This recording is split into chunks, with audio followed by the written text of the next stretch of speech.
Hello. Welcome back to my YouTube channel. ඉතින් අද මේ අපි යන්නේ මගේ කොළු පැටියාගේ ගෙවල් බලන්න.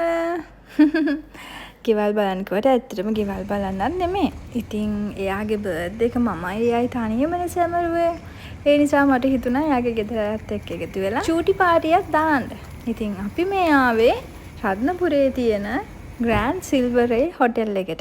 රත්නපුරේ ගැන නම් මම වැඩි විස්තර දන්නේ නැහැ. හැබැයි මම දන්න විදිහට 5 star level එකේ තියෙන එකම හොටෙල් එක තමයි මේක. අපි එනකොට නම් ගොඩාක් රැ වුණා. ඒ වගේම තමයි මගේ කුළු පෙටියට හොඳටම වුණ.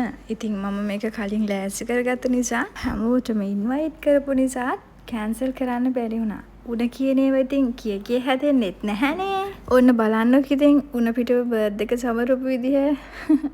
ඇත්තටම කිව්වොත් මේ වෙලේ එයාට කෙලින් හිටගෙන ඉන්නවත් පණ නැහැ. ඇඟට පණ නැතුව එන්න බෑ කියලා ඔළුව ගහගෙන හිටියේ රූම් එකට වෙලා. මං කිව්වා හැම කරන්න එපා. කොහොම හරි ෂුට්ටක් හරි ගිහිල්ලා අපි කට්ටියට ප්‍රසන්ට් කරලා කේක් එක කපලා ඉක්මනට එමු කියලා. ඉතින් බලෙන් වගේ මං ඇදගෙන ආවේ. හැබැයි ආවට පස්සෙ මූඩ් එක හොඳ වුණා. ඉතින් එයාගේ ගෙදර කට්ටියනේ හැමෝම ඇවිල්ලා ඉන්නේ. ඒ නිසා එයාට සතුටු ඇති. මේ ඉන්නේ එයාගේ අම්මා. මේ වැඩේට හැමෝම එකතු කරගන්න මම මාර ගේමක් දුන්නා. ඉතින් මෙතෙන්ට නිකන් එයා දන්නේ නෑ මේ ගෙදර කට්ටිය හැමෝම එනවා කියලා. එයාට දැන් සර්ප්‍රයිස් වෙලාම එපා වෙලා ඇති. මම හිතන්නේ මේ කපන දෙවෙනි කේක් එක. ඊට පස්සේ නිකන් අත ඇරියේ අපි තව කේක් එකක් කැපුවා. ඒකට හේතුව මම කේක්ස් 3ක් ගත්තා. මොකද මේ පවුල් 3කින් තමයි ආවේ. ඉතින් එකම කේක් එක චූටි කෑලි වලට කපලා දෙනවට වඩා මට හිතුණා ගෙදර යන්න ඒගොල්ලන්ට ෆුල් කේක් එකක්ම දෙන්න ඕන කියලා. ඉතින් කේක්ස් 3ක් ගත්තා. ඒ වගේම එයාගේ ලොකු අක්කාගේ ලොකු පුතාගේ බර්ත්ඩේ එක තිබුණා. ඉතින් අපි ආවත් සර්ප්‍රයිස් කරා. එයා හිතපු නැති වෙලාවක එයාටත් අපි කේක් එකක් කැපුවා. ඔයාලා දැක්කද මෙයාගේ පිස්සු වැඩ?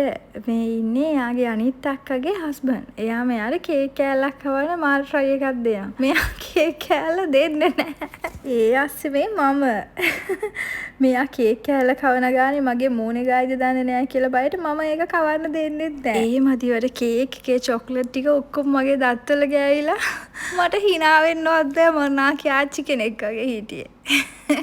එක එක අයට එක එක අකට තැබුණා. මෙයාට සහෝදර සහෝදරිය 6 දෙනෙක් ඉන්නවා. මෙයාත් එක 7යි. ඉතින් අයියලා දෙන්නෙක්ම ලංකාවේ නැහැ මේ වෙද්දි. අක්කලා දෙන්නෙක් අද ආවා. තව අක්කලා දෙන්නෙක් ඉන්නවා. එක්කෙනෙක්ට එන්න බැරි වුණා. අනිත් එක්කෙනා රටේ ඉන්නේ. ඉතින් මේ ආපු අක්කලා දෙන්නගේ චූටි බබාලා කට්ටිය තමයි මේ ඉන්නේ.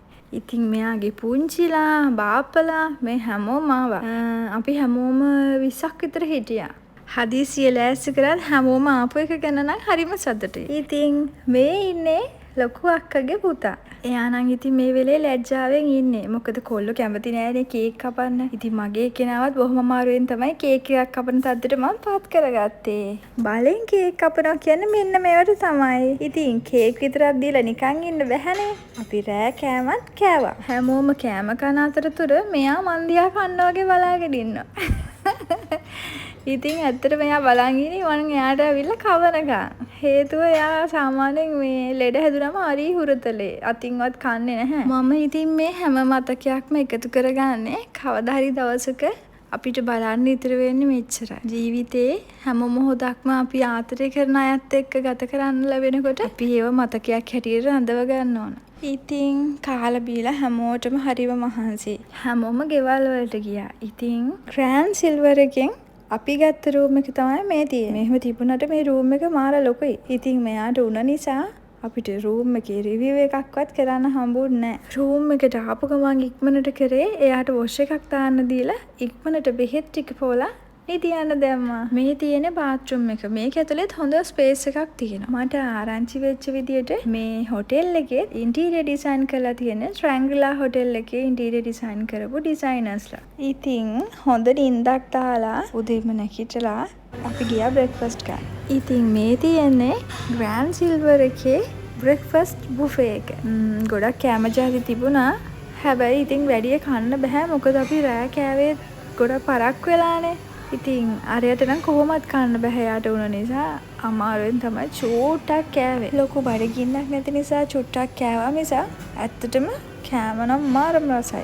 ඔයාලත් ගියොත් අනිවාර්යයෙන්ම try කරලා බලන්න. මෙයාලගේ orange juice එකක් තිබුණා.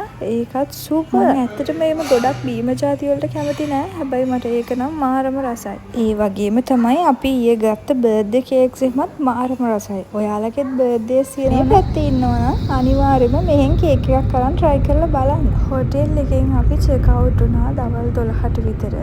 ඊට පස්සේ අපි දෙන්නට හිතුණා කතරගම යන්න. ඉතින් මේ තියෙන්නේ කතරගම චාරිකාව. ඔයාලා මේතර දන්නව නේද? මම ඉතින් වැඩි විස්තර කියන්න යන්නේ. බලන්නකෝ හරිම ලස්සනයි. ආයේ දවසක ආවොත් අනිවාර්යයෙන්ම යන්න ඕන. ඉතින් මේ අපේ ට්‍රිප් එක කොළඹින් රත්නපුරයට, රත්නපුරයෙන් කතරගමට මෙන්න මේ විදිහට පුළුවන් හැමතැනම යනවා. උණ හැදුනා කියලා ඉතින් දාගත්ත ට්‍රිප් එහෙම කැන්සල් කරන්න බැහැනේ.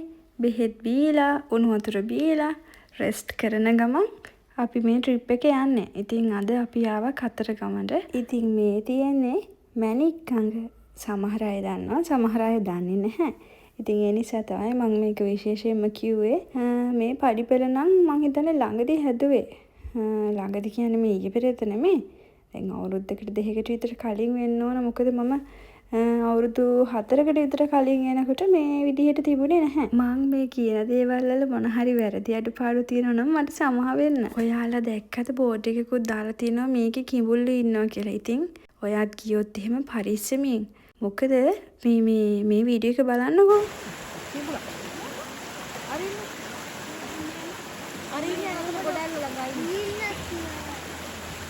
මෙන්න මෙතනනේ හිටපු අක්කා කෙනෙක් තමයි අපිට පෙන්නේ. මේ ඉන්නේ කිඹුලෙක් කියලා තමයි යා කියන්නේ. අරට යනකොටම පටගාලයට යනවා. දන්නවා ඒ කියන්නේ. ඔව් මිනිස්සු වැඩිමන් පස්සේ ඔය දැන් නිකන් මේ රොඩ්ඩක් වගේ පේන්නේ රැල්ල ගහනවා ඉන්නයි පේන්නේ. ඔන්න ඉතින් අහම්බෙන් කිඹුලෙකුත් දැක්කා. ඉතින් ඒකයි කියන්නේ ඔයාලා වුණත් යනකොට පරිස්සමෙන්.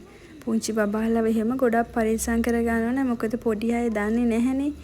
ඔය කියන විදිහට ඔය ගිඹුල්ලු හැංගිලා ඉඳලා එක පාටම තමයි ගොඩට මතුවෙනවා කියන්නේ. ඉතින් ඒ නිසා පරිස්සම් වෙන්න ඕනේ. ඉතින් සිරිතක් තියෙනවනේ කතරගම ආවට මුලින්ම කිරිවෙහෙරට ගිහිල්ලා වැඳ පුදාගෙන තමයි කතරගම දේවාලයට යන්න ඕනේ කියලා. මම නම් මේ ගැන හරියටම දන්නේ නැහැ. මොකද මම බෞද්ධ කෙනෙක් නෙමෙයි. නොදැනුවත්කමට හරි මම මේ කියන දේවල් වල මොනවා හරි වැරද්දක් තියෙනවා නම් පල්ලෙහෙන් කමෙන්ට් එකක් දාගෙන යන්න මට දැනගන්න. හිමින් ආපු නිසා අපි කතරගමට එනකොට ගොඩාක් හවස් වුණා. ඉතින් අපි රූම් එකට ගිහිල්ලා චේන්ජ් කරගෙන කිරිවෙහෙර වැඳ පුදා ගන්න එනකොට ඉතින් රෑ 8 විතර වුණා. හැබැයි මේ වෙලාවට ආපු එක හොඳයි කියලා හිතුණා. මොකද සෙනගත් හරිම අඩුයි. නිදහසේ වඳින්න පුළුවන්. ඇත්තටම කිව්වොත් මං කතරගම යන නම් මාර මාසයි. මං දන්නේ නැහැ ඇයි කියලා. මට හරීම හුරු ගතියක් දැනෙනවා. ඉතින් මං හිතන්නේ පෙර ආත්මික හරි මම මේ ගමේ ඉපදිලා ඉන්නේ නැති. ඒ නිසා තමයි මට එහෙම දැනෙන්නේ. ඉතින් මෙතෙන්ට ආවට පස්සේ පුදුම සැනසීමක් දැනෙන්නේ. ඒ ගැන වචන වලින් කියන්න නම් මට තේරෙන්නේ නැහැ ඉතින්. ඔයාලටත් එහෙම දැනෙලා තියෙනවා නම් කමෙන්ට් එකක් දාගෙන යන්න. මං ආසයි ඒ ගැන දැනගන්න. අපේ යාළුවෙක් ඉන්නවා ඉන්නකො පෙන්නන්න මේ ඉන්නේ. දැක්කද? ඉතින් වතුර පැටවුන්ගේ රිලා පැටවුන්ගේ නම් අඩුවක් නෑ මෙහෙ. මල් කඩ ටික පෙන්නුවේ නැත්තම් වැඩකුත් නැහැනේ. දැන් ගොඩක් රෑ වෙලා නිසා ගොඩක් කඩ වහන ගමන් තියෙන්නේ. ඉතින් අන්තිම හරිය තමයි මේ යන්නේ. එයාලා දවසම මහන්සි වෙලා ඉන්නේ කෑ ගහලා. යන එන අයට මල් ටිකක් විකුණ ගන්න උගුර ලේ රහ වෙනකම් මේගොල්ලෝ කෑ ගහනවා. ඉතින් මේ අයට දවසක හරියටම හරියන්න ඕන. අනේ මේ බලන්නකෝ ලස්සනට හඳ පායලා තියෙන විදිය.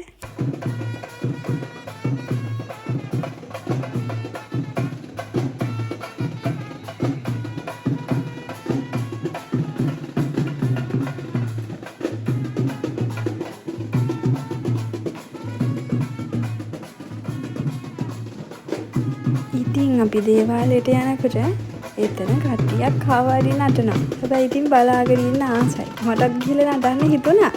හැබැයි ඉතින් මෙයා යන්න දුන්නේ නැහැ. ආස හිතුවට මට ඉතින් ලැජ්ජයි ඇත්තටම කිව්වොත්. ඔයාලත් බලන්නකෝ යාළගේ ඩාන්ස් එක. අපි ඉතින් කාවඩි නැටුම් එහෙම බලලා දේවාලයට ඇඳ පුදාගෙන අපේ රූම් එකට යන්න පිටත් වුණා. ඉතින් මේ බලන්නකො මෙයා මාව වීඩියෝ කරන නිසා මම හැංගෙන විදිහ. ඉතින් අපේ අද දවස ගත වුණේ ඔන්න ඔහොමයි. ඊට පස්සේ අපි රූම් එකට ගිහිල්ලා කෑම කාලා ඉක්මනට නිදාගත්තා.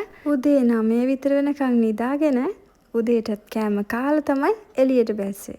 ඉතින් අපේ කතරගම චාරිකාව ඉවරුනේ මේ විදිහට තමයි.